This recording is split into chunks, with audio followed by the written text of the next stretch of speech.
Hola amigos, ¿cómo están? Bienvenidos a La Voz del 21. Mi nombre es Mayra Calderón y vamos a continuar analizando la situación del presidente Pedro Castillo, del expresidente, presidente vacado, hay que decirlo así.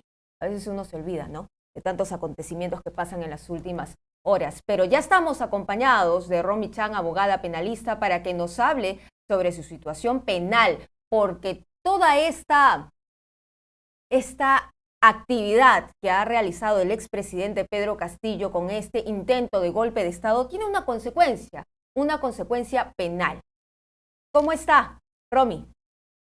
¿Cómo estás, Mayra? Muchas gracias por la invitación. En esos momentos, el expresidente Pedro Castillo está en la DIROES y han acudido en su auxilio Aníbal Torres, también está Betsy Chávez, hemos empezado a ver las fotografías en los medios de comunicación y eso es evidente. ¿Cuánta es la pena por el delito de rebelión según el Código Penal?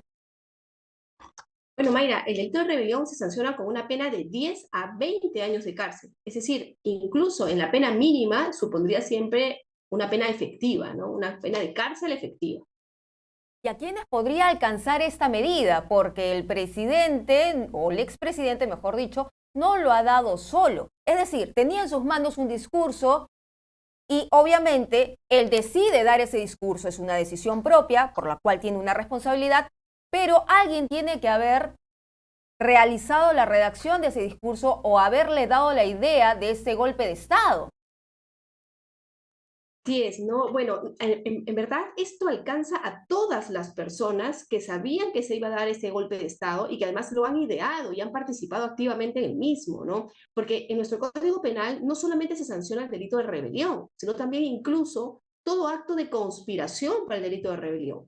Entonces, ambas conductas son castigadas penalmente. Y, por ejemplo, Betsy Chávez, yo no lo había visto así, pero Betsy Chávez, al momento de que el presidente da el golpe de Estado, muchos ministros empezaron a colocar su carta de renuncia o a decir que renunciaban al cargo irrevocablemente por sus principios democráticos en Twitter. Pero Betsy Chávez lo presenta cuando ya el presidente fue vacado. ¿Qué responsabilidad tendría ella? Porque se entendería por la acción posterior de renunciar, que ella también habría apoyado esa rebelión, ¿o no es así? Bueno, es un indicio, ¿no?, de que esto podría haber ocurrido. Lo que no sabemos qué ha pasado es si es que realmente ella no estaba de acuerdo o si es que ella estuvo de acuerdo al principio, pero cuando se dio cuenta que no iba a prosperar y que se iba a frustrar este golpe de Estado, decidió salir huyendo del barco, ¿no? Entonces, claro, estas van a ser diligencias, van a ser gestiones que probablemente la Fiscalía también va a evaluar, ¿no? También va a analizar de cara a la posible responsabilidad que ella pueda tener en este acto del delito de rebelión en concreto. No olvidemos, Mayra, que igual ella tiene su investigación pendiente de trámite por todos los otros delitos que se han generado en las investigaciones periodísticas que salieron a la luz.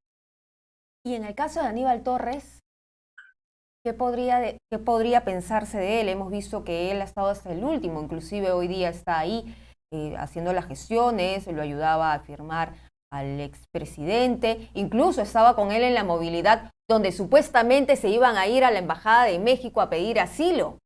¿Tendría algún tipo de responsabilidad también por eso? Sí, eventualmente también podría tenerla, aunque en el caso del señor Torres, él se está presentando como abogado del señor Castillo, ¿no? Vamos a ver qué es lo que él alega, ¿no? Porque independientemente de que sea o no su abogado defensor, lo que sí la fiscalía tendría que determinar es si tuvo algún tipo de participación en la elaboración de los documentos, por ejemplo, que se leyeron para dar este golpe de Estado, si sabía que realmente se iba a quebrar de esta manera el orden constitucional o no, si simplemente fue un asesor al que se le consultó, se le llamó cuando ya se había dado el anuncio en televisión nacional, ¿no? Y Ujú. este tipo de detalles, ¿no? Vamos a ver qué es lo que él argumenta. A lo mejor él sale con la argumentación de que él simplemente participa como abogado y claro, de esa medida no le alcanza responsabilidad. Bueno, veamos, ¿no? Vamos a ver qué es lo que la fiscalía encuentra.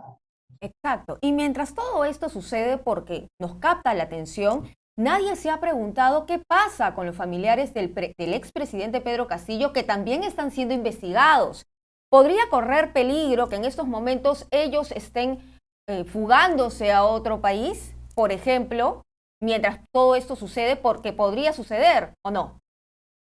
Así es, yo creo que estos hechos van a generar una reevaluación por parte de la Fiscalía respecto de las medidas que actualmente ellos tienen para asumir o afrontar los diversos procesos penales. Estoy refiriéndome en concreto, por ejemplo, a la señorita Jennifer Paredes y a la primera dama, ¿no? ¿Por qué? Porque, por ejemplo, en el caso de la señorita Paredes, ella tenía como domicilio fijado ante el juzgado Palacio.